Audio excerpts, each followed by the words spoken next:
Hello to everyone from around the world. I want to start by thanking our co-sponsor, UCLA's Luskin Public Policy Program. Today, of course, we will be discussing one of the most sensitive and controversial regional topics with our longtime CMed friends, Ehud Yaari and Dr. Mkhaimar Abusada. I want to thank the person you've just heard, Manny Jad. It was we started to talk about this program during the recent crisis and more, and the question was, who do we ask? And Manny immediately said they're two of our speakers, and I knew immediately this was perfect. So we are so fortunate to have these two, and we're going to begin with Dr. Mkhaimar Abusada, who is an associate professor and former chairman of the Department of Political Science at Al-Azhar University-Gaza, Palestine. He received his PhD from the University of Missouri, Columbia in 1996. Professor Abusada also served as chairman of the Department of Sociology and Political Science from 1999 until 2003, and as deputy dean at the Faculty of Arts and Human Sciences from 2007 until 2008. During this time, he authored one book and many academic articles in local, internationally recognized newspapers and academic journals. He has also written for Project Syndicate, the Carnegie Endowment for International Peace, and the Washington Institute for Near East Policy. We're going to hear our two speakers, and then you will all have an opportunity to ask questions. So without further ado, Mkhaimar, it's all yours.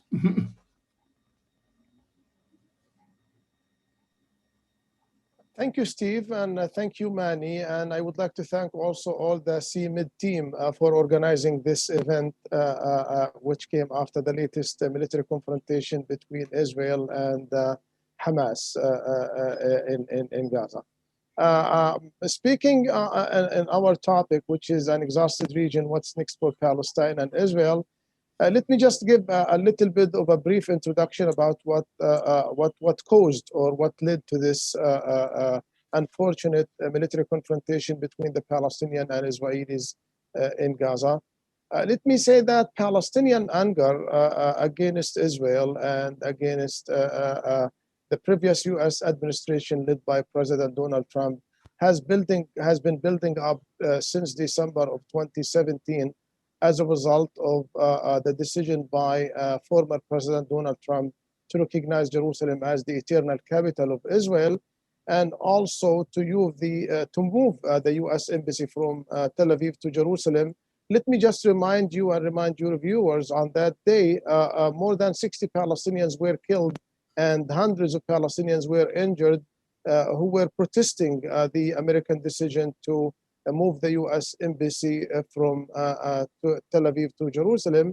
And let me just also add that we, the Palestinians, we have the feeling that Israel has been trying to change the status quo in Jerusalem, has been trying to create more facts on the ground in East Jerusalem by basically expanding Israeli settlement, and also by expelling Palestinian residents from East Jerusalem, which was like the trigger or the starting point for the latest conflict, which came as a result of two incidents. One is that Israeli right-wing who were storming Al-Aqsa Mosque on a number of occasions since I believe it was the beginning of Ramadan, which was, I think, April 13. And also that coincided with the Israeli court looking over an issue where some Israelis were basically claiming that that some of the territory or some of the buildings that belong to Israelis, and the Israeli courts were supposedly trying to issue a ruling that will evacuate Palestinian families from their homes. That was some kind of the atmosphere that that led to the latest military confrontation between the Palestinians and Israelis. Let me just also add another point here, that Hamas, who was in charge of the military confrontation with Israel from the Palestinian side mainly was very much angered by the decision by President Mahmoud Abbas on April, I think, 29, when he decided to postpone or to cancel Palestinian legislative and legislative elections, which was agreed between Hamas, Fatah, and many other Palestinian factions in Cairo, that Palestinian elections will be held on the 22nd of May. And the Palestinian president decided to postpone or very much to cancel these legislative elections without consultation with Hamas, on taking blaming Israel for not giving an answer whether the Palestinians can have elections in East Jerusalem or not. And Palestinian President Mahmoud Abbas took that as an excuse to postpone and cancel the elections indefinitely. So what I'm trying to say here is that Hamas was very much frustrated by Palestinian president, by the stalemate in Palestinian politics, and second was very much provoked or angered by Israeli decisions in East Jerusalem, or Israeli policies in East Jerusalem, by, as I mentioned, trying to create more facts on the ground. And let me just also add another point here, that because we were supposed to have legislative elections in May, a number of public opinion polls were run in the West Bank and Gaza between February and end of April. And most of these public opinion polls indicated that Hamas popularity was plunging down, especially in the Gaza Strip, as a result of the Israelis, the siege, blockade, which led to high levels of poverty, unemployment, lack of basic services, and also a lack of access and movement for the 2 million people in Gaza. So Hamas very much was being blamed by the Palestinians. And as I mentioned, their popularity was really plunging down, and they knew it. And so they wanted to get out of this stalemate. They wanted to improve their image. And it seems to me that they decided that it was an advantage for them to respond to Israeli provocations in East Jerusalem, and whether in Sheikh Jarrah or at Al-Aqsa Mosque. For Hamas, that was a golden opportunity to exploit the political situation in East Jerusalem for their own advantage. And I always say, when I'm being interviewed by international journalists, that Hamas is not a humanitarian organization. Hamas is a political party or a political movement that is very much interested in maximizing their political interest, maximizing their trying to exploit any political event for their own interest. And that's why it was for Hamas a golden opportunity to respond back. And we got into this unfortunate situation for 11 days in which civilians, a number of around 250 Palestinian civilians were killed, hundreds were injured. Most of the Palestinians who were killed were Palestinian civilians, children, women, and elderly. Now, the question is where we go from here. I think after this bloody military confrontation, I believe that Palestine is back on the table. For a number of years, Palestine was forgotten. Palestine was not even an issue to the Israelis. I mean, let me just say that the Israelis ran for legislative elections for the Israeli Knesset over the past 2 years, and Palestine was, or the Palestinian-Israeli conflict was not even an issue on the top.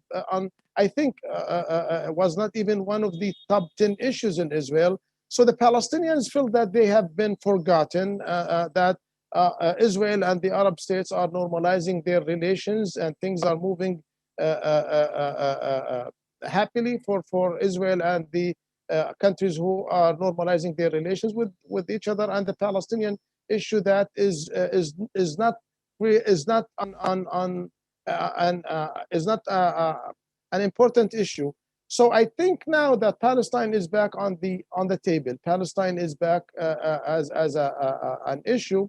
that I think we should take this opportunity to move forward on what was mentioned by President Joe Biden. President Joe Biden, during the military confrontation, mentioned something very, very promising and very optimistic for the Palestinians and Israelis. He very much said the Palestinians and Israelis equally deserve to live safely, securely, and to enjoy equal measures of freedom, prosperity, and democracy. That's what we want. That's what the Palestinians want. We want to live as human beings. We want to be treated as human beings.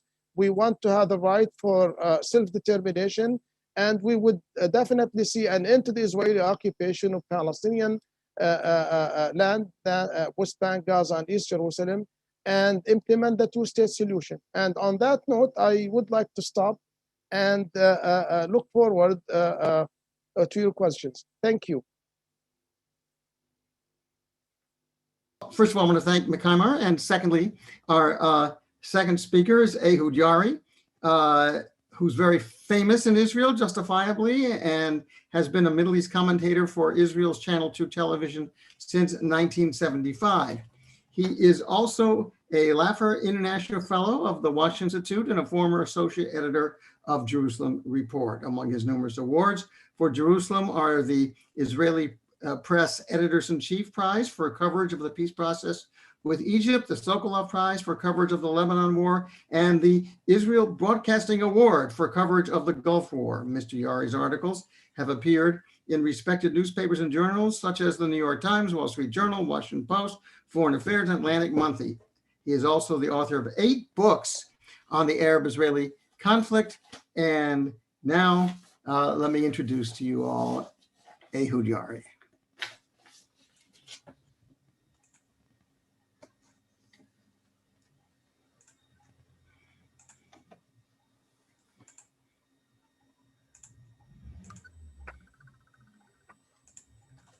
Okay, good evening, everybody. I have to admit that I disagree with most of what my good friend Mkhaimar was saying.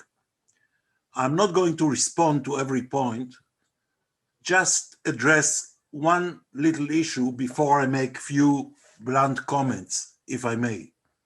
And that is, nobody stormed Al-Aqsa. The police, for example, went to Al-Aqsa when hundreds of Palestinian youth incited by Hizb ut-Tahrir and the Islamist movement threw stones and bottles and fireworks at the Jewish people praying down there at the Western Wall. This is how it happens. And the status quo for many, many decades have been very simple. Jews are allowed to visit, like Christians, like everybody else, like any tourist. They are allowed to visit the courtyard and the Al-Aqsa Mosque in coordination with the Waqf, but they are not allowed to pray. And the police is doing their best to prevent some radical Israeli right-wing groups from trying to pray on the side in the courtyard. That's the truth of the matter. But now let me go to and move forward to make some remarks about the general picture of the situation. Number one, none of the actors, whether Israelis or Palestinians or actors around, is prepared to make an attempt to get to a breakthrough because they know it's bound to end up in another deadlock. I don't see any appetite anywhere to embark upon a peace process, Kerry style. it's not in the books. The second point is that the prospects for a major departure from the status quo are very slim, but still, I believe that there are ways and steps that could be taken in order to improve the situation in a substantial manner. Israel, for the first time, Israel is going to be led as of Sunday, next Sunday, by a true, devout believer in the greater Israeli conviction. Greater Israel, from the Jordan River to the Mediterranean. No Palestinian state. This is the conviction, the policy of Mr. Bennett, who is going to be the next prime minister for a while. This has never happened before.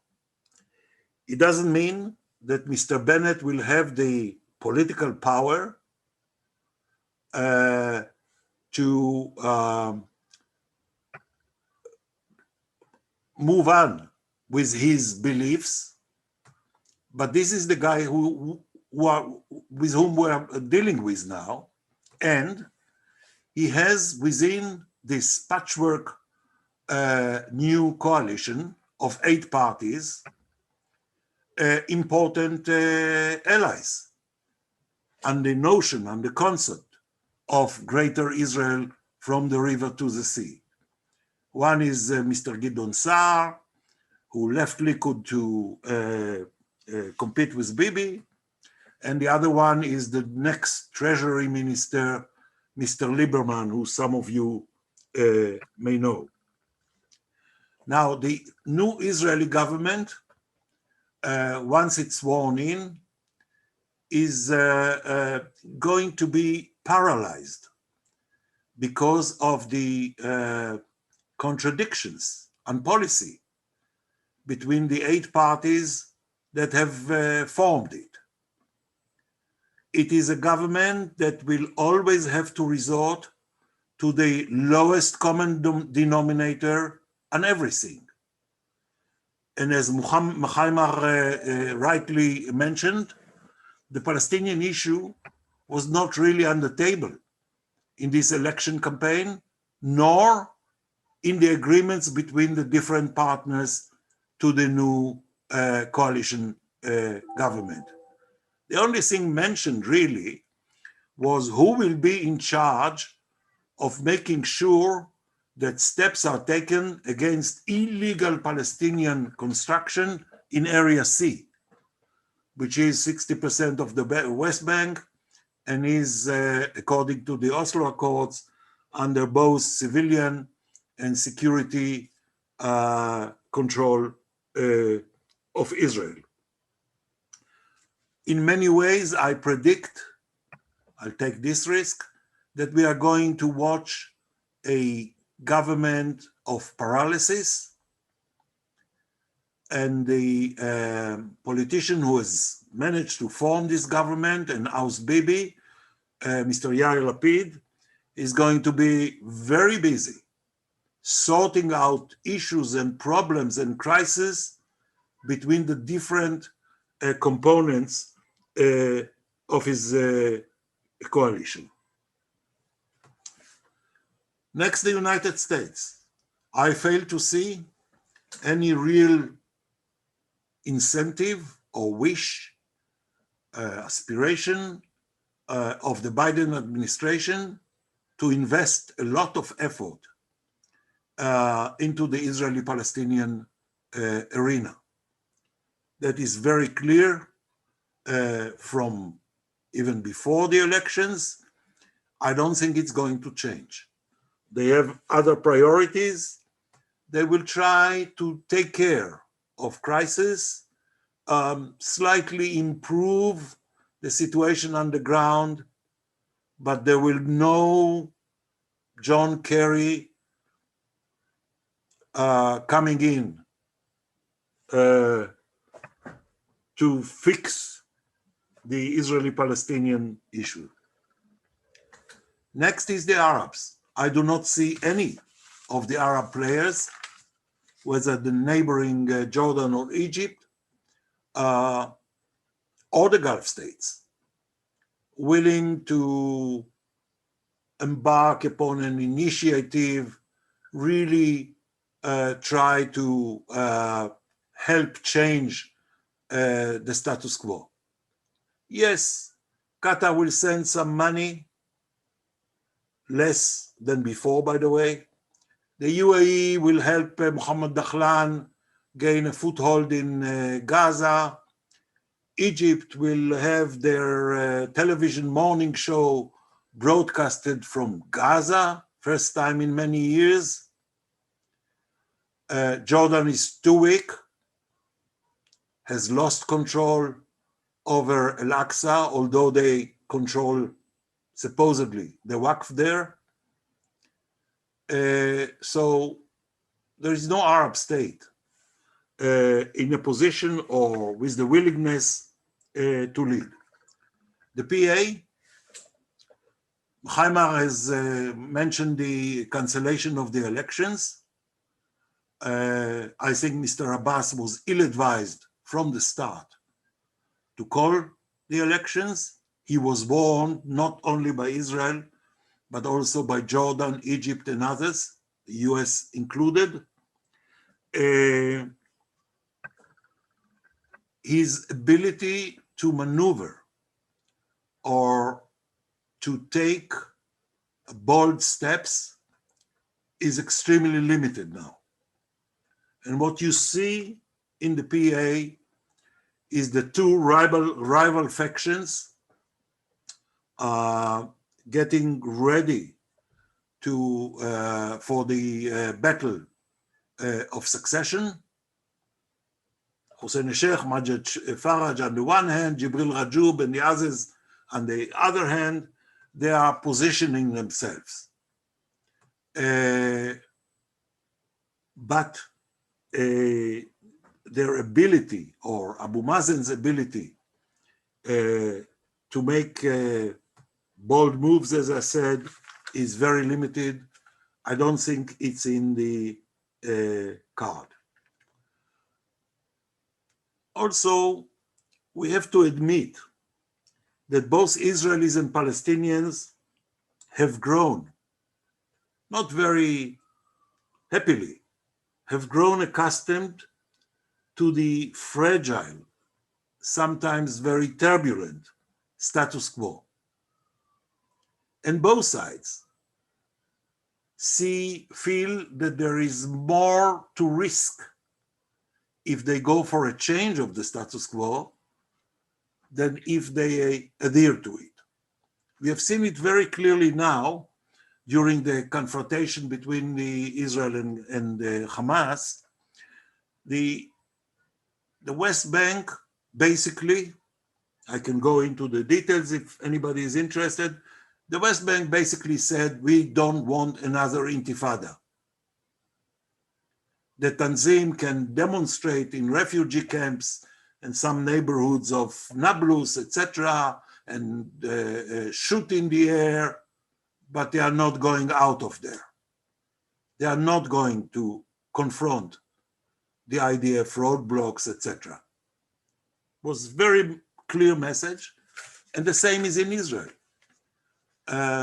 Israelis, including 80% of the Israelis who support the two-state solution, feel that if they embark upon another peace initiative, it's going to lead nowhere, so why bother?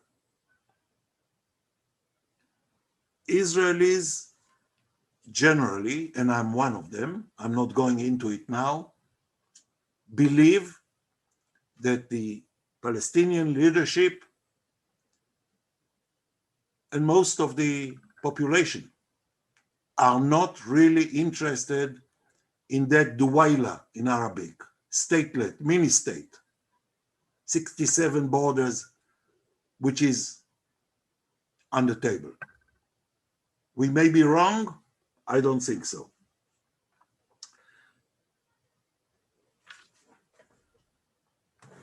Now, what can be done under these circumstances? I'll first tackle the West Bank PA and then say something about Gaza.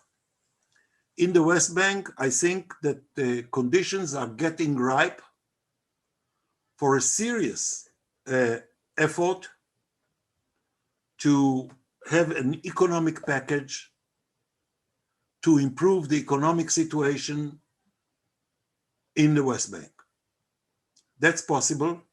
I'm not talking about Bibi Netanyahu's economic peace. I'm saying this is called for. Beyond that, I think that there are different measures that could be agreed upon. We need the US there to change the situation and the conditions on the ground. For example, the ability of Palestinian security forces to move from city to city without having to resort to an Israeli approval beforehand. And there are more. We can have, without a major political deal, we can improve the state of affairs in the West Bank in a very meaningful manner so people feel that there is an improvement. Now about Gaza.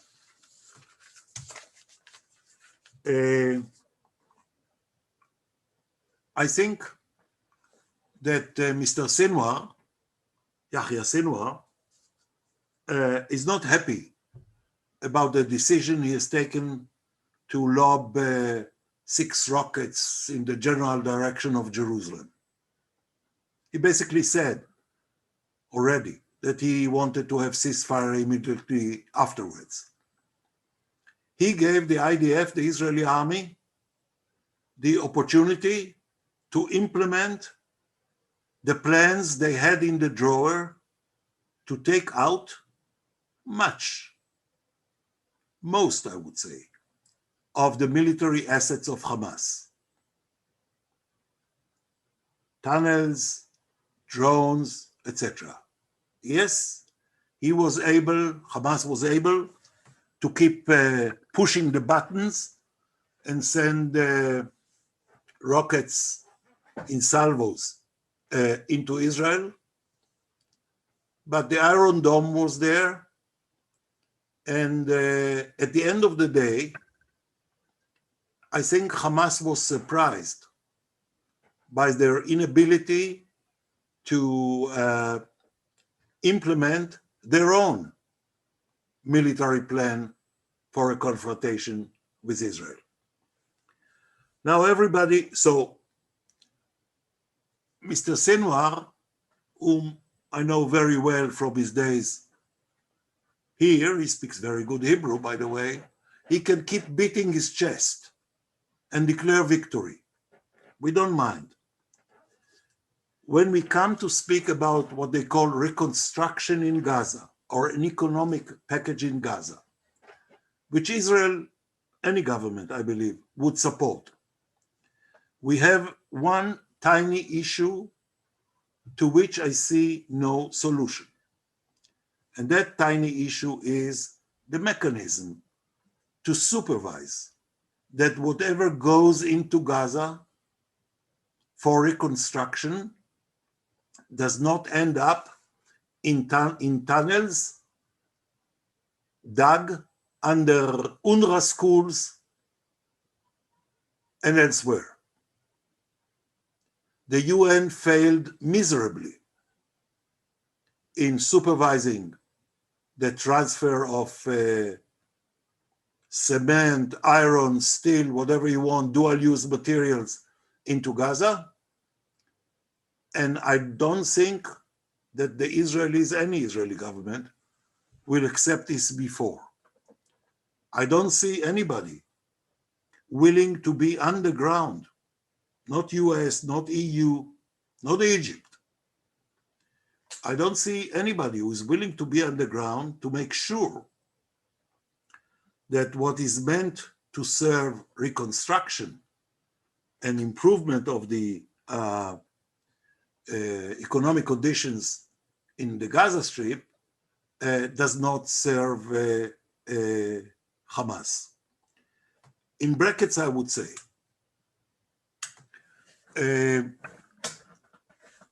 we are beginning to have a problem. We Israelis are beginning to have a problem because mostly smuggling of weapons into Gaza was taken care of during previous years by both Israel and Egypt, and Sudan stopping the Iranian smuggling. But we now have some smuggling through Egypt, both on the terminal, the land terminal, Salahuddin, and a bit in the remaining tunnels. So I'll conclude by saying that I think what is called for now is small steps, repair the relations, get into a point where the Prime Minister of Israel can talk to the President of the PA, get to a point where the Prime Minister of Israel speaks again to the King of Jordan, etc. I see Steve, so I'll stop here. Well, Mkhaimar, I want to give you an opportunity to answer because I gave Ehud a little more time than the 10 minutes and that you took. I also want to tell everyone that remember, if you're asking questions, the Q&A is the place to go. And for some reason, I've never seen this before, all of our questions are from Americans. So I remind everyone else, you can ask questions too. So Mkhaimar, do you want to say anything? And if not, I will go to our first questions. Otherwise, the floor is yours. Thank you, Steve. I will just respond very briefly to what was mentioned by my friend Ehud. First of all, let me say that there were Israeli provocations in Al-Aqsa Mosque for the whole month of Ramadan. I'm not here to give examples and to say what was really happening for the whole month of Ramadan, but Israeli media, regional and international media have documented Israeli provocations, whether from the police or from the Israeli radicals in Al-Aqsa Mosque from the beginning of the month of Ramadan, which started at April 13th. And second, we all know that Israeli harassment, whether from the Israeli police, Israeli right-wing, they were harassing Palestinian residents in the neighborhood of Sheikh Jarrah. And I don't want to go into the timeline what was happening on the day that was triggered this military confrontation, but things were they reached a point where it was to the Palestinians, and I'm not trying here to justify for Hamas why they launched rockets against Jerusalem to try to stop the so-called the flags march that was supposed to go into the Arab neighborhoods of East Jerusalem, Bab al-Amud, and also into Al-Aqsa Mosque. That was even though that the march was supposedly at the end of the day was supposedly not to go into the Arab neighborhoods of East Jerusalem, but from the beginning of that day we knew that they were Israeli hardliners, radicals who were trying to provoke Palestinians in East Jerusalem. My second point is, which was in a way it's a response to what was mentioned by Ehud with regard to how to deal with Hamas and how to deal with Gaza. My question is, I really don't understand Israeli strategy, or if Israel does really has a strategy toward the PA and toward Hamas. Over the past years, what we have seen is that Israel has marginalized the PA, has marginalized the Palestinian leadership led by President Mahmoud Abbas, And in a way, the policies of Prime Minister Netanyahu empowered Hamas by allowing Qatari cash to flow into the Gaza Strip from Israel, from Israeli crossing point between Gaza and Israel. So in a way, Israel indirectly helped to empower Hamas and to discredit the PA for a number of years now. Now, in addition to that, yes, over the past, let's say since 2011, or probably for the past 8 years, Egyptian tunnels have been destroyed completely underneath between Gaza and Egypt. And also Israel has a system of no dual usage materials are allowed into the Gaza Strip. But the question is, when we're watching these rockets flying over Israeli cities like Tel Aviv, Ashkelon, Ashdod, and Beersheba, and around 4,000 rockets were fired against Israel. Now, in spite of the Israeli regime of blockade and siege against Gaza, I would like Ehud to answer my question, where these missiles and these explosives come from. And let me just add one final point here is that Israeli siege and blockade of Gaza has very much failed. It has failed to weaken Hamas. It has failed to weaken the military capabilities of Hamas. And instead of weakening Hamas, it has targeted the 2 million civilian population in Gaza who are very much suffering from Israeli siege, lack of basic services, and lack of access and movement. I'm going to stop here. Thank you. Thank you. So now we're going to go to our first question. Since everyone so far is American, I won't even tell you where they're from because it'll be automatic until I indicate otherwise. Dave Pollack, a question for my friend, that's a quote, Professor Mkhaimar. You said Palestinians want a two-state solution, but that's not what Hamas wants, is it? They reject that and instead, as Mahmoud Al-Azhar just declared, want to take over all of historic Palestine and expel the Jews. Netanyahu, he said, should go back to the US and Lieberman should go back to Russia. So what is there for Israel to negotiate about? We have another question that is similar from Howard Rosoff. How can there be a peace deal if Hamas continues its constitutional position that Israel has to be eliminated? So, Mkhaimar, I hate to overdo your kindness, but I think the question goes to you, and then, of course, we'll give Ehud a chance to get involved as well. Mkhaimar? Okay, thank you, Steve. Let me just make one thing clear here. I'm not speaking on behalf of Hamas, and I'm not a member of Hamas. Just to make things clear for the audience, I'm speaking for myself as an independent Palestinian academic. But let me say that, yes, we support the two-state solution because it's the only solution on the table. It's the solution which has been adopted by the international community, and it is based on UN Security Council resolutions 242, 338, and also UN resolution 1515, which has adopted the two-state solution, the creation of a Palestinian state on the 1967 borders with East Jerusalem alongside the state of Israel.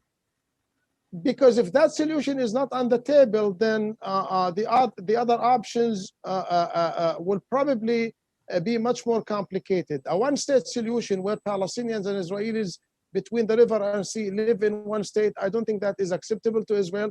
I very much believe that a good number of the Palestinians would love to see that, to live in one state, both Palestinians and Israelis, especially the Palestinians in the West Bank. But it seems to me that Israel is not in Israel who classify Israel as the nation home for the Jewish people is not in a position to allow millions of Palestinians to live in a binational state. And if the two-state solution is not on the table, and if the one-state solution is not accepted by Israel, then we will be left with the current situation or the current system, which is the apartheid state, where which was documented by Human Rights Watch, where there is a system of segregation, a system of discrimination against the Palestinians in East Jerusalem and also in the Palestinians in the West Bank. basically you have a system where there are two different laws, laws that the laws that can be dealt with Israeli settlers who are hundreds of thousands of Israeli settlers in the West Bank, and there are different laws that deal with the Palestinians, where there are around more than 2.5 million Palestinians in the West Bank. We still believe that the two-state solution, in spite of the fact that Israeli settlement expansion and Israeli daily policies in the West Bank is killing the two-state solution, but I think the other options are too much complicated, or the other options will not put an end to the Palestinian-Israeli conflict, and will be it would just postpone the conflict for many years to come. And that's why the majority of the Palestinians still believe in the two-state solution. Now, with regard to Hamas, let me say yes, Hamas Covenant of 1988 declared that Hamas doesn't want to see Israel. Hamas is calling for the establishment of an Islamic state from the river to the sea. But that position was completely reversed, completely changed in the new document, which was released by Hamas in May of 2017, in which Hamas stated specifically that since that the creation of a Palestinian state on the 1967 borders is a consensus issue among the Palestinians, Hamas has indicated their willing and their acceptance of a Palestinian state on the 1967 borders, but I mean they haven't come forward to the point where they are ready to recognize Israel. Whether that will happen or not, that will be seen. But I think what we need to do, or what we need to look into, is the positive part of the issue here, is that the majority of the Palestinians, more than 70% of the Palestinians, support the two-state solution. More than 70% of the Palestinians would like to live in peace and security alongside the state of Israel. Ehud, do you have any comments? I don't think it's called for, because I'm not going to go into the ignorant argument, claim that Israel is an apartheid state. This is sheer nonsense, Mkhaimar, and you know that. You go everywhere in Israel. This is a Human Rights Watch. It's not my... Human Rights Watch is not the Bible. And we know who wrote it. No, just, I'm not going there. And I think you shouldn't go there to this kind of arguments. The situation, I'll go to the situation on the ground. If you allow, for example, tens of thousands of workers from Gaza to get employment in Israel, like people in the West Bank do, and the West Bank economy is totally dependent on Israel, then what Hamas would do, and we have seen it before, is send suicide bombers and weapons, etc. So keep going on complaining about a siege. Hamas is ready to allow Mr. Abbas to go for a 67 border Palestinian state, what I call statelet, but they will not recognize Israel. They will not accept peace with Israel. We should be crazy. We should be crazy to go for that. Now, down to earth, without the slogans, forgive me. The question is whether the PA can bring themselves to play a role inside the Gaza Strip. Is Mr. Abbas willing to step in? Because Hamas has indicated that because of the very difficult economic circumstances in the Gaza Strip, they would be willing to have the PA run a reconstruction plan, a reconstruction package. Is Abu Mazen and the people around him, are they willing to do that? Are they willing to step in? Is Hamas and Fatah, are they capable of reaching a rapprochement, which they are discussing endlessly in Cairo for many years now, which will allow to change the situation underground in Gaza? One thing I have to say, what Hamas wants is two things. One, they want to enter the PLO. Two, they want to be able to resume their political activity and their underground networks in the West Bank. That's a non-starter. The other thing Hamas wants to do is to become a Hezbollah of Palestine. That is, an organization which has its own army, but it's not responsible for the services, the sewage, health, salaries, etc. They would be happy to see the PA coming there. It's not going to work either. And this is why, at the outset, I've said that I don't believe that we can have any serious breakthrough, only tiny improvements in the situation. All right, we have a question from our good friend of CMed, Terry Wolf from NISA in Washington. I think both of you will probably want to address this. Does Hamas represent the Palestinians? It seems to me that is critical to moving forward with future negotiating steps. Either of you want to take the first shot? Maybe that's not the right word. Either of you want to take the first approach to this? Well, the camera is on you, Ehud, so why don't you try first? I think that if elections were to be held in the West Bank and the Gaza Strip on May 22, as was declared, I think Hamas would probably get 35% of the vote. And I think Hamas showing in the Gaza Strip would be very disappointing for them. So is Hamas representing the Palestinian population of the West Bank?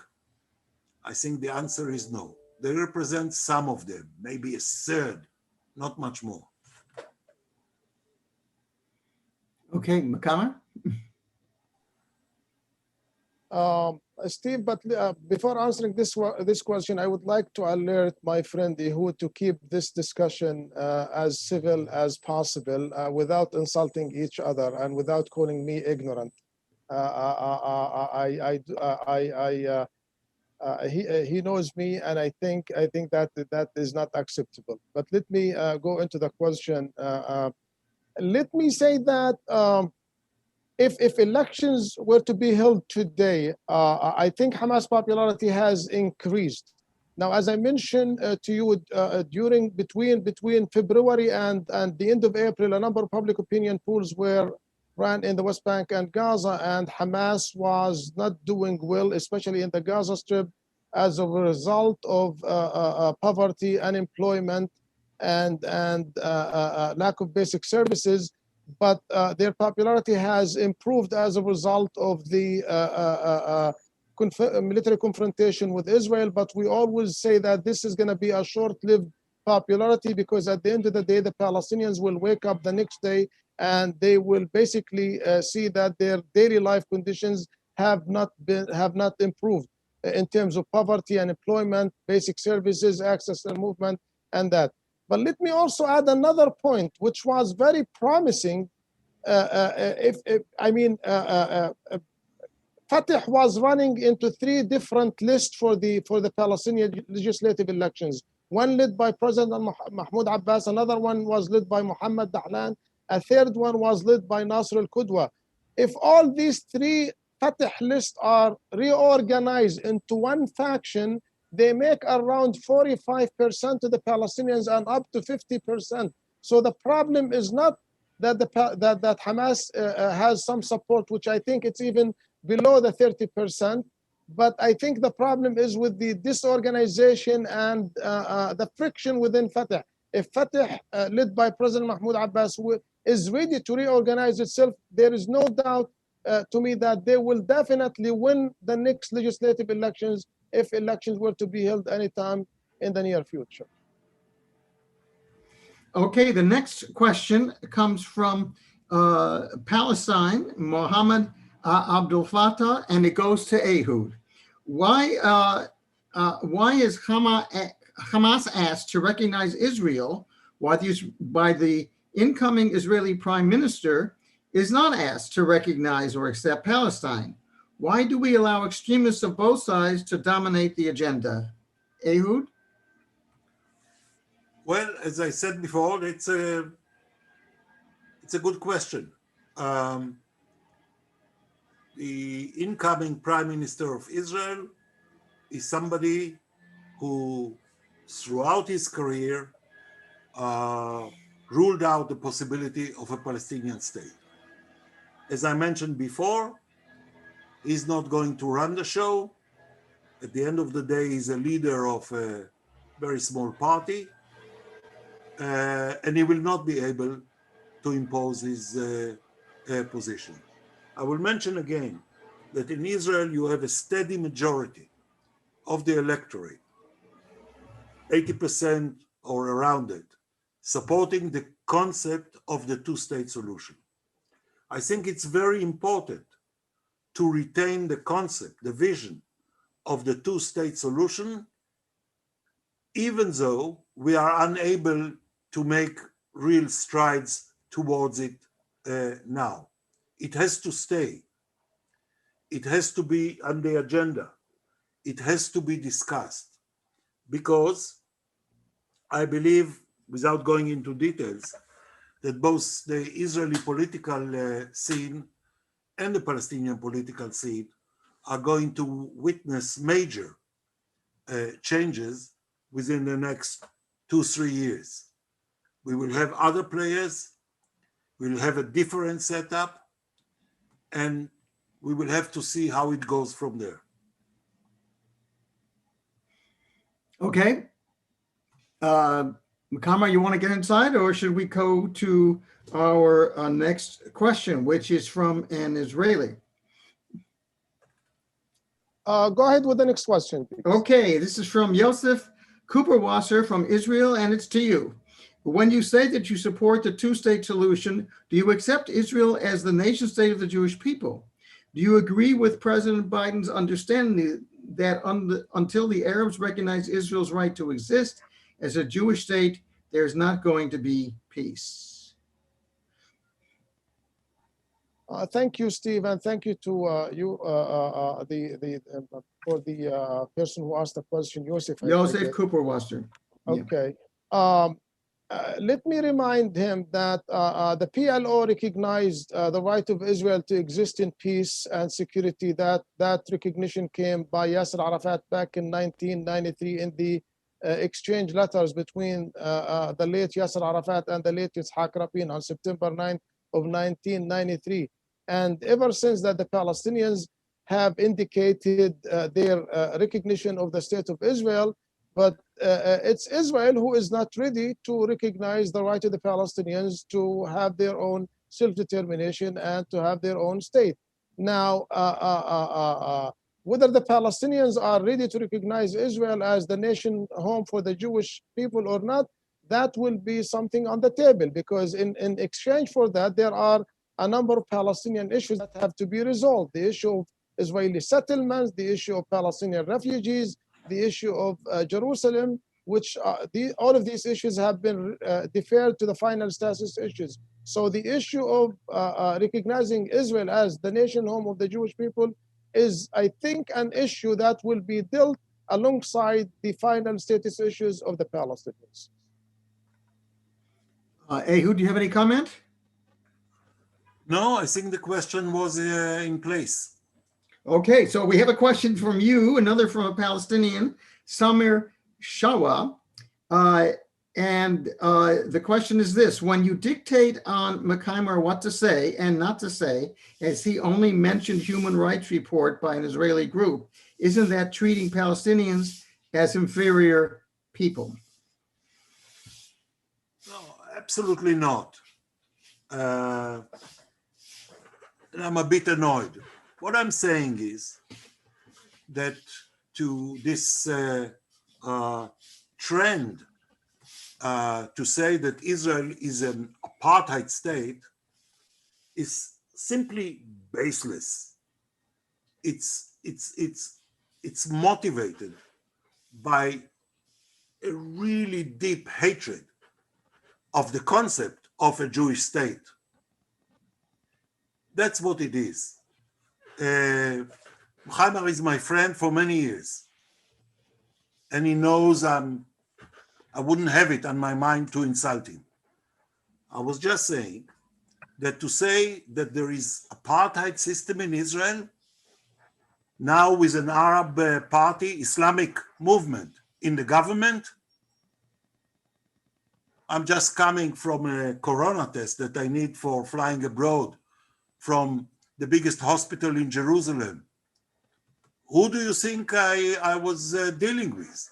Who were the customers? Who were the nurses? Who were the doctors? This is absolutely baloney. People may have criticism of Israel and may be very critical of Israeli policies, but to go to that point where you say this is an apartheid system, you ask the Arab members of Knesset, 10 of them. They will tell you it's not true, not me. You ask every Arab citizen in Israel, he will tell you it's not true. Oh yeah, they may have some complaints about discrimination in the workplace, in housing, etc. But apartheid, let's just drop it. Any other question?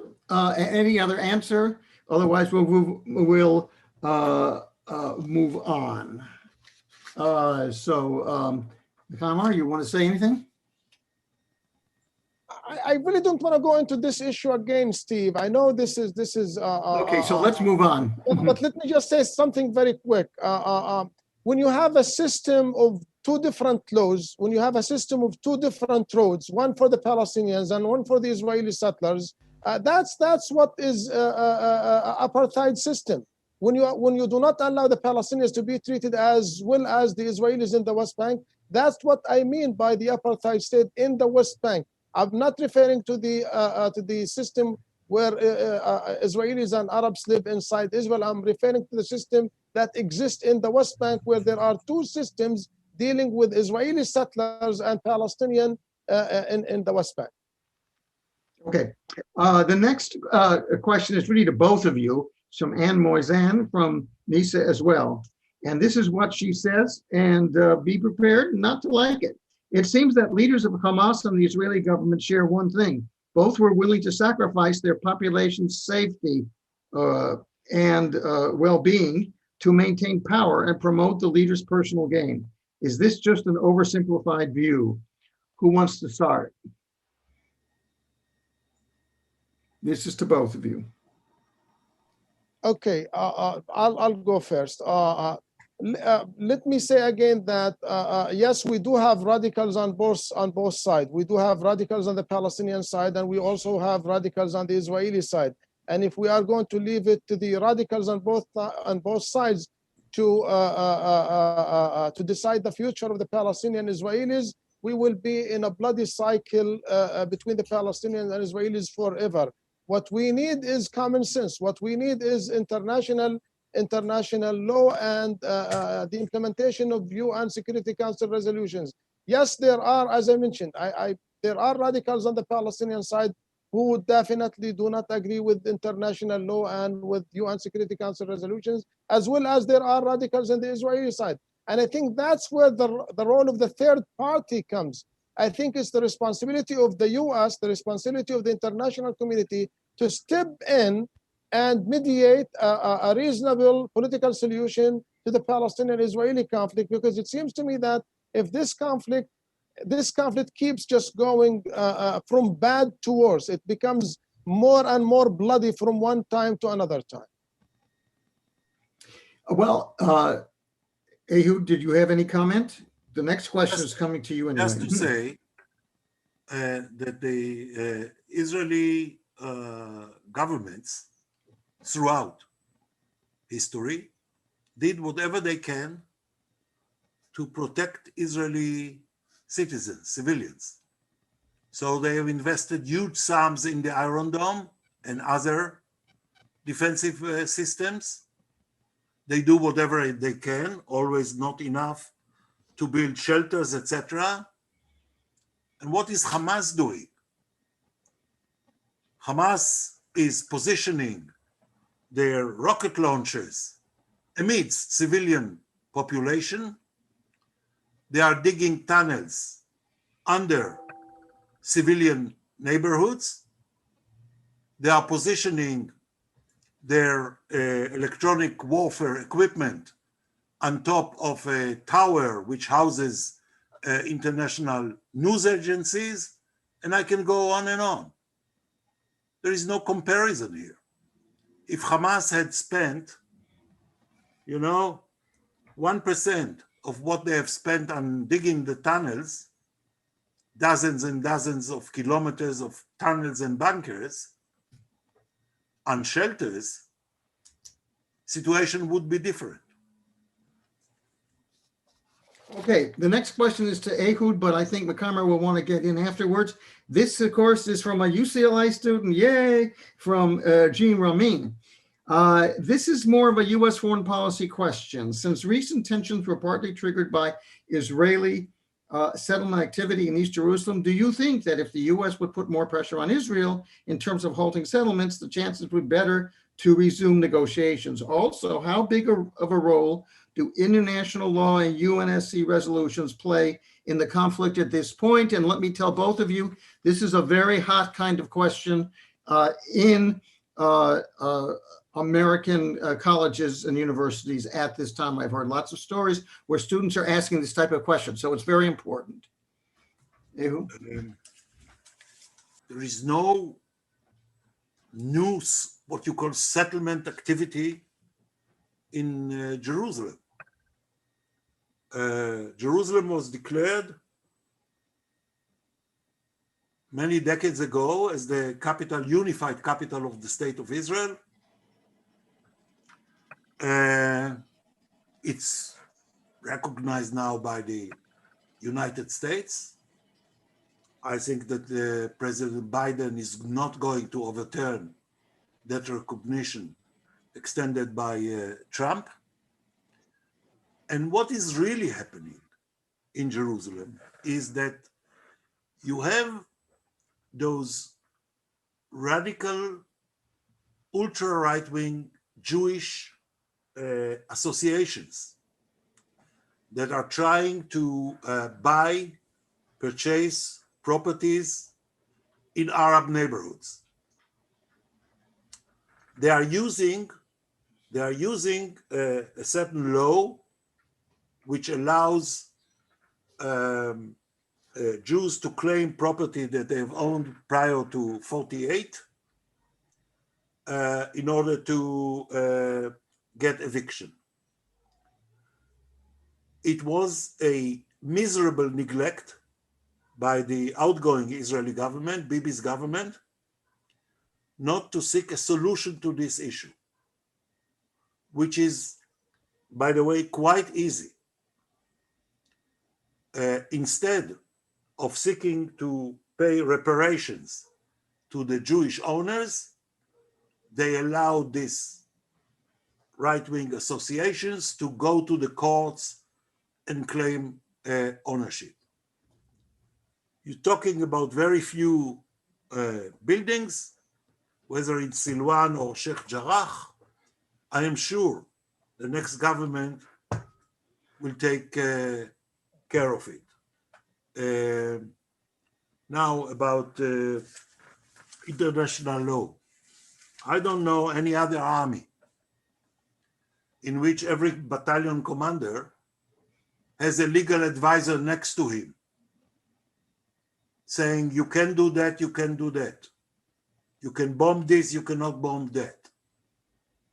No other army in the world. Does it work 100%? Absolutely not. The way Hamas, for example, is deploying their forces and then their rocket launchers, it's very difficult.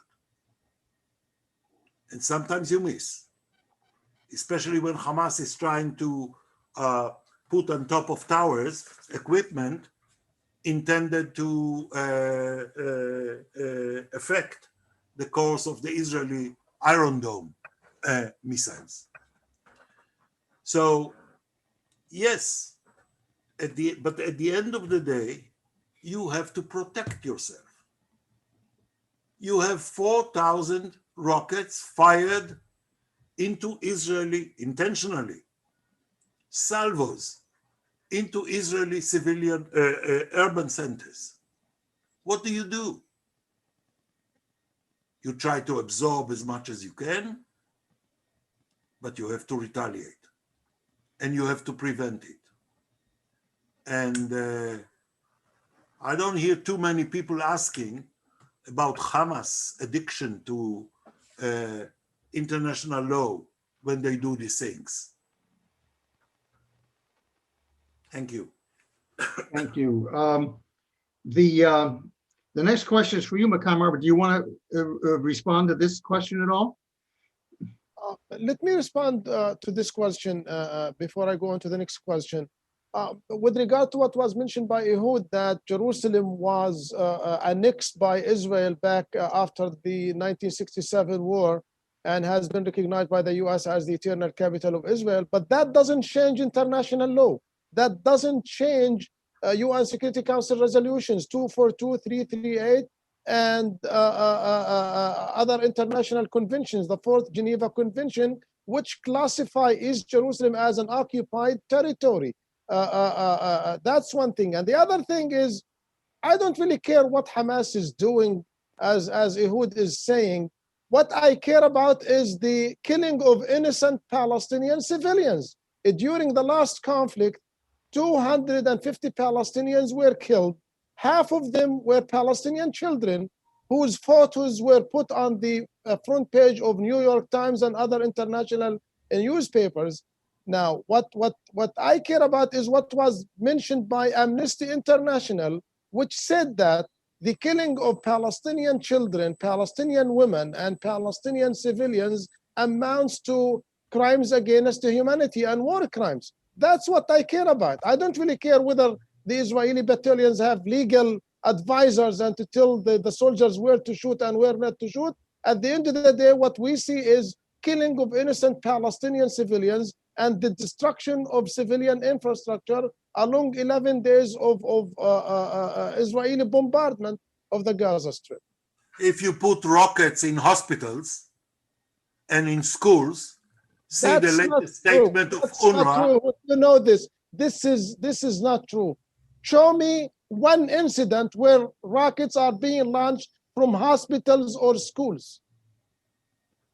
Read the latest statement by UNRWA. All right, I'm going to go on because we've got something from Canada. Elias Lamanjar, I hope I got that right. What would have happened to Hamas's political legitimacy in the Palestinian occupied territories if the last confrontation had not happened, considering that Hamas was less and less popular? I think this is to you, Mkhaimar, first off. And I'm sure that Ehud wants to get involved. Can you repeat the question again? Sorry. Sure. What would have happened to Hamas's political legitimacy in the Palestinian occupied territories if the last confrontation had not happened, considering that Hamas was less and less popular?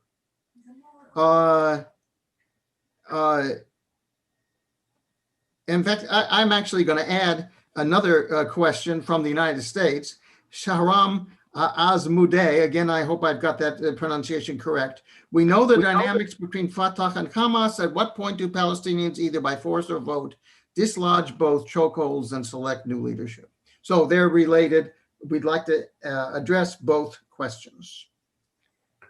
Okay, let me say that Hamas is part of the Palestinians. I mean, yes, Hamas was at one point less popular, at another point is much more popular. But at the end of the day, you cannot get rid of Hamas. Hamas is whatever is being classified by the U.S. or Israel or some other countries. And as I mentioned from the beginning, I'm not speaking on behalf of Hamas here or trying to defend Hamas, but roughly Hamas has the support of some 25 to 30% of the Palestinians. And why Hamas is doing so well among the Palestinians? Two things. One is because the Palestinian Authority has failed to reach a peaceful settlement to the Palestinian-Israeli conflict after more than 20 or 28 years of negotiations between the PLO and Israel. And second, also the PA has been blamed for mismanagement, corruption, and other activities, which has convinced part of the Palestinians to turn to Hamas as more legitimate organization or more suitable political movement that will answer to some of the Palestinian public. Now, the latest conflict, the latest military confrontation between Hamas and Israel empowered Hamas or improved the popularity of Hamas, because when the Palestinians see Israeli provocations in East Jerusalem, Israeli settler provocations against Palestinian civilians in the West Bank, when they see Israeli bombardment of civilian infrastructure, they turn to Hamas. They feel Hamas is answering their agony and their suffering and their problems. That's why Hamas has been able or has succeeded in improving its popularity. Now, with regard to the problem between Hamas and Fatah, yes, there is a very serious problem that the Palestinians have been divided for the past 14 years. But we were very much close to reorganize Palestinian internal house by agreeing both Hamas, Fatah, and other Palestinian factions to move into legislative, presidential, and PLO elections, which were, as I mentioned earlier, which were postponed or canceled by the Palestinian president. We believe that one of the ways to resolve Palestinian division is through Palestinian internal dialogue carried out by Egypt right now in Egypt, or to go back to a roadmap where Palestinians can go to legislative, presidential, and PLO elections, which will settle these political problems between Hamas and Fatah. Okay, Ehud, you have the next question also, and I know you have some comments. I just want to say that some of our questions are very tough on either of you, certainly not friendly to either of you. Sometimes I think that the conflicts outside the area, especially in the United States at the moment, are at least as tough as the discussions going on in the region. But I'm trying to be as fair as I can to both of you in terms of questions that you won't like. And one is coming up, Ehud, that you're not going to like either. But meanwhile, do you have any comments on what Mkhaimar just said? No, go ahead. Okay, so another UCLA alum, Amina Harith, has this questions for you, Ehud. Following your answer about Hamas's hiding in residential media towers, what evidence do you have to support this claim? Israel has recklessly, I'm now quoting, Israel has recklessly targeted civilians and uses the claim of human shields to justify the use of disproportionate violence.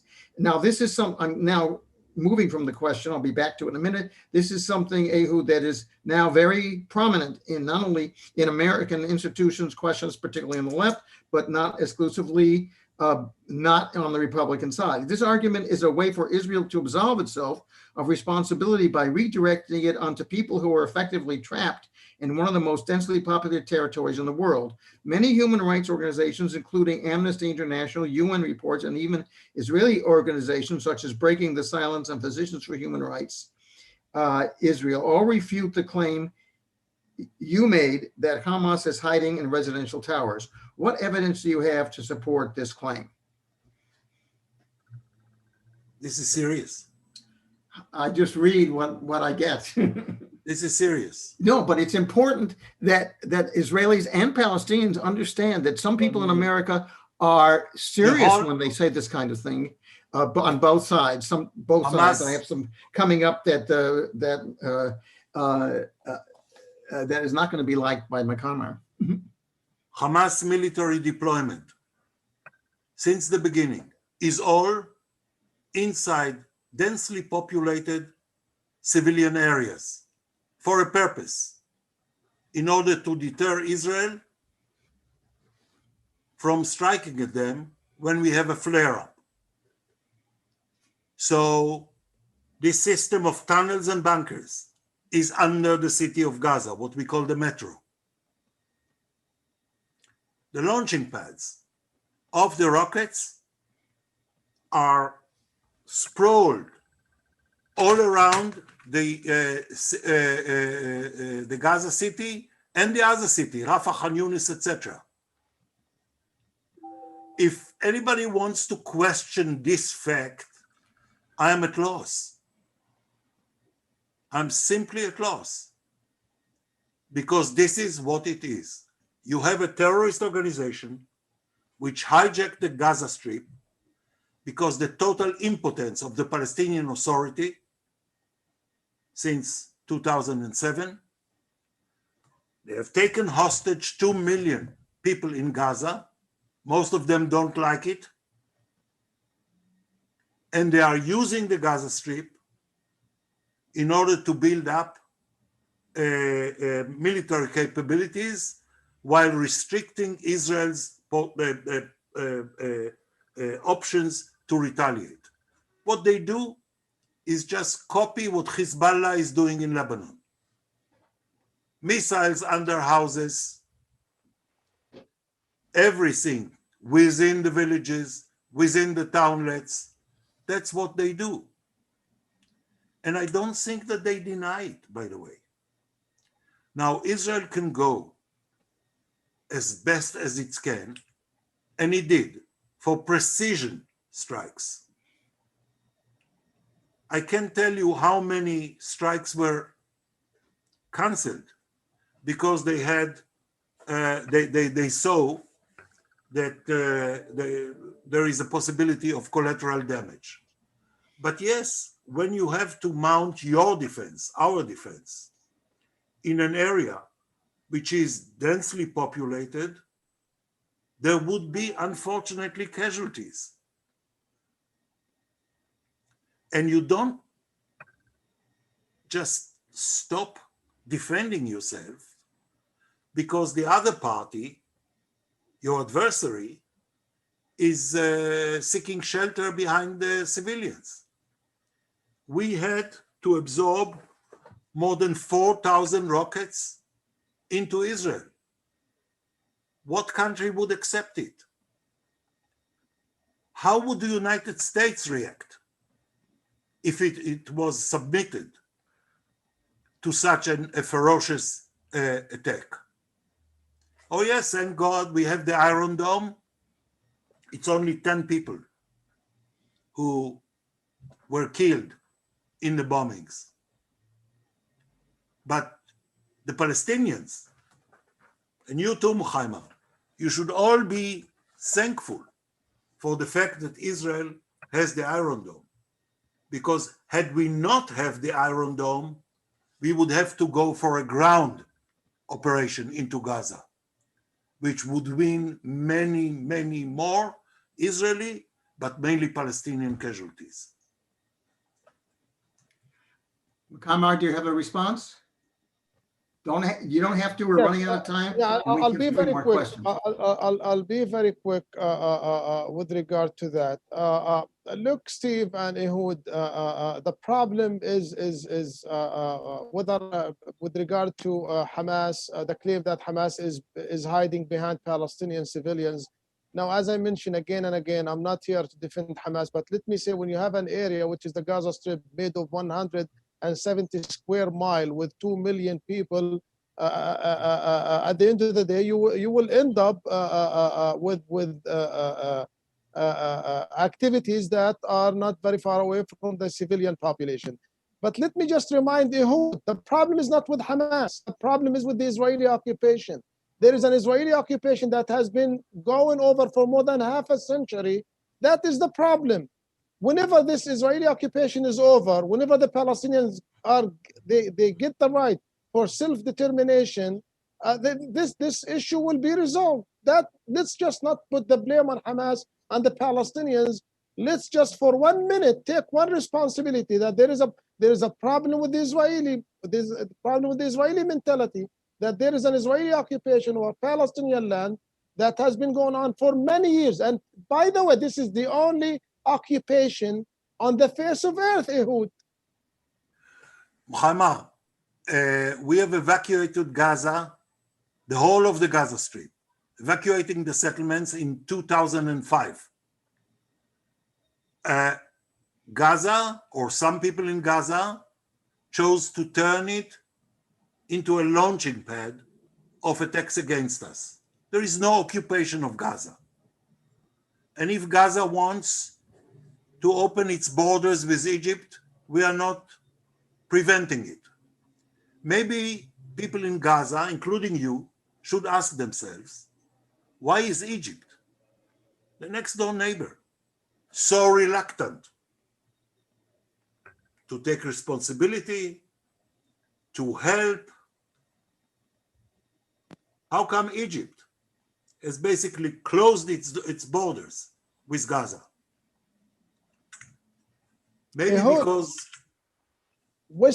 Gaza, West Bank, and East Jerusalem is one territorial unit. Don't tell me that Israel disengaged and withdrew from Gaza and you can solve your problem. At the end of the day, according to Oslo was signed by Israel. Israel, West Bank, and East Jerusalem is one territorial unit that has to be resolved all one together. The other thing is, yes, Israel disengaged from Gaza, withdrew its settlers and withdrew the Israeli army, but Israel turned Gaza into the largest open-air prison on the face of earth, with 2 million people surrounded by Israel from the sea and from the north and the east. So it's not true that, yes, Israel disengaged, but Israel is in control 100% of the behavior of the Palestinians. Israel controls what the Palestinians eat and what they cannot eat. Israel controls what the air that the Palestinians are breathing in Gaza. Okay. What do you exactly want Israel to do if Gaza exports to Israel suicide bombers? What do you want to do? Do you want us to keep the borders open for Hamas to send all sorts of killers into our country? This is not the issue. This is the only issue. In this cycle of argument forever, let's just say that what I want is international law. What I want is the implementation of international law. What I want is the implementation of United Nations Security Council resolutions and the two-state solution. That's what I want. And that's what the overwhelming majority of the Palestinians in Gaza, West Bank, and East Jerusalem want. I question that. Can you count how many times Mr. Abbas said no to very generous offers for a final status deal? Last time, when Kerry came, he was invited to the White House by President Obama. And Obama said to him, well, Mr. Abbas, what's your answer to the outline presented by Kerry? What did Abbas say? He said, I'll come back to you, Mr. President, and never did. Now, when Prime Minister Olmert, after 36 meetings with Abbas in his residence 2 minutes away from me, showed him the map, which Condoleezza Rice wrote in her memoirs, knocked her off her feet, how generous it was, including on Jerusalem and the holy places. What did Mr. Abbas answer? He said, Mr. Prime Minister, let me tell you what. Let me just finish. All right, let Ehud finish, and then we'll turn to. He said, Mr. Mkhaimar. Prime Minister, I did not come here for a lesson in arithmetics, and never came back. To this day. So, did Israel make generous offers for a settlement? Absolutely. Did the Palestinians ever accepted any of them? The answer is no. Okay. I apologize to some, we're running out of time, to several of you who had questions, but I thought that this little exchange, which is very unusual, was very useful. I do have one last question, and it's from Vivian Alberts from the United States. She asked both of you, on the Palestinian side, can either of you identify a significant future leader that will lead the Palestinian people toward a viable peace agreement with Israel? Let me say that this is up to the Palestinian people. I'm not here to decide which Palestinian leader who will be capable of leading the Palestinians. We have a number of Palestinian senior leaders who are capable of doing that. But let's say that it's Israel who is blocking Palestinian election. It's Israel who refused to allow the Palestinians to run legislative elections in East Jerusalem, unlike what happened in 1996, 2005, and 2006, where the Palestinians were able to carry elections for the parliament, or the PLC, the Legislative Council, and for the president. So the minute that Israel allowed the Palestinians to carry their elections, there will be a Palestinian new leadership capable of carrying on with the Palestinian cause. Ehud? I don't see anybody around, and I've spent all my life in the no man's land between Israelis and Palestinians. Unfortunately, when I'm looking around, I don't see anybody who's bringing to the discourse a different approach, which is promising. I do not. Let me ask both of you. We've had a very important, but not a fun and games kind of discussion, as it should be in the light of the situation today. Do either of you have a final comments you'd like to make? But before you do that, I've just been handed a question to Ehud, and I've been asked to ask this question, even though we'll go a few minutes over if both of you agree. But it's for Ehud. It's from another UCLA alum, Amina Herrick.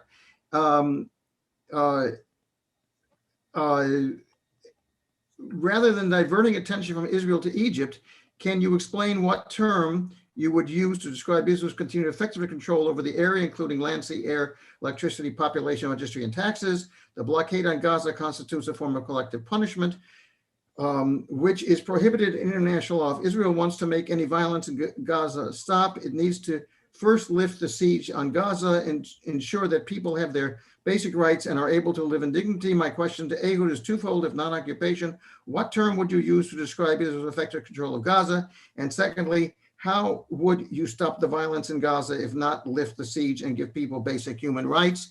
And in the light of this question, which I had not seen earlier, I will ask after this a couple of questions that go the other direction. We cannot afford to lift the siege, you want to call it, of Gaza because if we do, we will get terrorists sent by Hamas into the Israeli cities, suicide bombers, etc., as happened for many years in the past. That is not an option for a country which respects itself and its citizens. Can there be an arrangement that will allow to restrict less the movement in and out of Gaza, traffic of goods and merchandise in and out Gaza? Yes, but it has to be part of a long-term arrangement for some sort of armistice. We are not there. No country would allow its enemy, it's not an adversary, it's enemy. No country will allow the enemy to use open gates in order to hit it. And there is no Israeli government that will do it. Hamas doesn't care because they don't care about the population. You know, in the past, there were at times maybe 150,000 Palestinians from Gaza employed in Israel, bringing food to the tables of their families, etc. Lots of workshops and plants in Gaza were subcontracting for Israeli corporations, etc. It was different. It can be initiated again, but only in the framework of some sort of an understanding that it's not going to be violent. Now, before anything else, it's a matter of life and death. Before we go into the international law and whatever Amnesty has to say, for us, it's a matter of life and death. Mkhaimar, anything? What I wanted to say, Steve, is what was mentioned by Secretary of State Antony Blinken, that the current situation in Gaza is unacceptable and something has to be done to alleviate the humanitarian situation in Gaza. Gaza has been under Israeli system of blockade and siege for the past 14 years, which has affected not Hamas and the Palestinian military groups, but has affected the civilian populations of Gaza with poverty, unemployment, lack of basic services, and access of movement. We have hundreds of Palestinian patients who are not being able to leave the Gaza Strip because they cannot be treated medically in the Gaza Strip. Cancer patients, patients with kidney problems, they have to travel to the West Bank or other countries in order to get treatment. And because of the Israeli system of siege and blockade, those Palestinian patients and Palestinian civilians are not able to live a human life. And I think what Israel needs to do is what the Americans are saying, what the international community is saying, that there has to be a differentiation between dealing with Hamas as a militant group and dealing with the Palestinian civilian population in Gaza with 2 million people who have to be treated as human beings, not to be treated as military targets, as Israel has done over the last military confrontation, where they were targeting Palestinian civilians and Palestinian infrastructure. Okay, again, I promised to be fair. I'll ask these two questions quickly because we are out of time. The first is from Eric Sulkoff from the United States. Do you think Palestinians who compose a majority of the population in Jordan but do not get to vote have more rights than Palestinians living in Israel who vote and serve on the Israeli Supreme Court? And let me ask quickly the other question, which was actually our first question from Robert Turner from the United States. Could a two-state solution with the Palestinian state of Gaza and the northern Sinai, with all worldwide Palestinians being eligible for citizenship, much like Jews have in Israel, be feasible? Meaning no occupation, huge amounts for peace and prosperity to make possible building an Eastern Mediterranean Riviera for the Palestinians. These are two unusual type of questions, but if we can do them quickly, I would appreciate it. Mkhaimar, you've got the picture, so I guess you want to come in on this. Okay, with regard to the Palestinians who live in Jordan and the Palestinians who live in Israel, I'm not questioning the way Israel treats the Palestinian minority inside Israel, except with problems that has to do with equality. Now, the issue here is not the Palestinian minority inside Israel. The issue is here the 5 million Palestinians who live in the West Bank, Gaza, and East Jerusalem. That's where the Palestinian issue has to be settled. The issue is with millions of Palestinian refugees who are scattered in Lebanon, Syria, and around the world. That's where the issue has to be resolved. After 73 years of Palestinian suffering in the diaspora and more than half a century of suffering of the Palestinian in the West Bank and Gaza and East Jerusalem, something has to be done with regard to them. That's what I'm referring to. I'm not referring to the Palestinian minority inside Israel. And I'm sorry, what was the second question again? Well, let me see if I have it. Give me a second. I have to find. Yes, he was suggesting a two-state solution with the Palestinian state of Gaza and the northern Sinai. Now, Sinai is part of Egypt. We the Palestinians have no claims to have our own state in Sinai. And let's be. I'm going to be candid here that you cannot have an independent state in Gaza.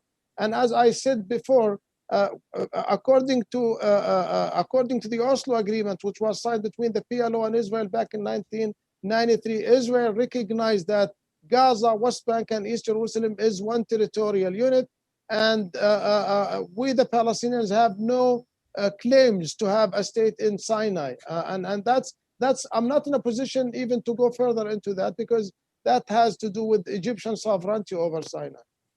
Do you have any final? We really have to end. Any final comments or anything, and then I'll turn it over to Ehud, and we will be completed. Any thoughts you'd like to make? You both, I think, made your positions very clear and tried to answer all the questions very, very well. Ehud, did you want to say something? We just had another demonstration why we are going nowhere. That's what we had now. And I thank you all. I simply need to move on. So good night. And okay. And how would you move on? I know you have to move on to your other activities, but how would you get out of the position that both sides are in now? I think that we have to move on mainly with the PA and the West Bank. I said it before. We need to have a package for the West Bank which doesn't aspire to solve the issue and doesn't refer all the time to international law, etc., because we've tried to do it since 93. It doesn't work. We have to change the realities on the ground. First in the West Bank, and when the time comes and Hamas realizes that they may have an interest in a long-term armistice, go there. Otherwise, we will stay in the quagmire. I think we will have several years now where Hamas will not venture to initiate a military confrontation with Israel. We should use the meantime in order to try and build something in the West Bank. I don't think anything better, and I'm not into slogans and judicial references. It doesn't help. Mkhaimar, do you have any final, we just have a couple of seconds here. Anything final to say? My final comment, Steve, is that what we really need is active U.S. diplomacy, active role for the U.S. to play an honest broker between the Palestinians and Israelis to bring both the Palestinians and Israelis to negotiating table and put an end to this ongoing conflict, which is not in the interest of both the Palestinians and Israelis. We also need the help of Egypt. Egypt can play definitely a very important role in helping both the Palestinians and Israelis. So U.S. and Egyptian role is very much appreciated and very much needed in those difficult times for both Palestinians and Israelis. Do I understand then that Mkhaimar is really interested in getting the United States involved, and that Ehud wants to direct the two sides trying to resolve this issue? Is that fair to both of you? Ehud? It's fair with me.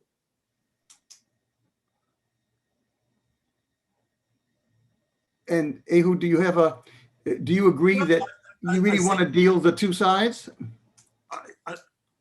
I think in order to have a, let's call it some sort of interim package in the West Bank, we need the United States.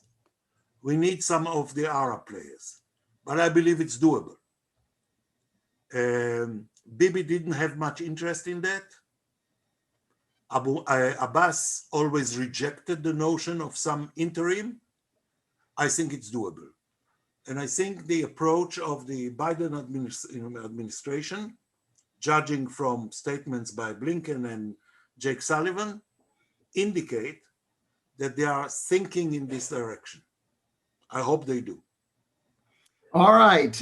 Thank you both very much. I think this has been the most elucidating discussion I have had. You've both been very honest and direct, and that's why we asked you aboard. So thank you both. I know it wasn't easy. It certainly wasn't easy for me, but thank you both very much. SheMed has many exciting programs planned in the coming months. If you are interested in learning more, sign up for our mailing list shared on the screen as you see, and in the chat window. And finally, I do want to thank the people who make this possible: Salome Mahajer, Summer Smesmi, and Emily Pistole.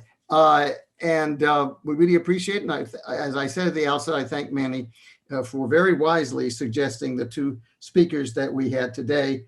Thank you both again. Thank you to all for staying with us during this period. And we look forward to seeing you again at our next program. Thank you all. Bye-bye.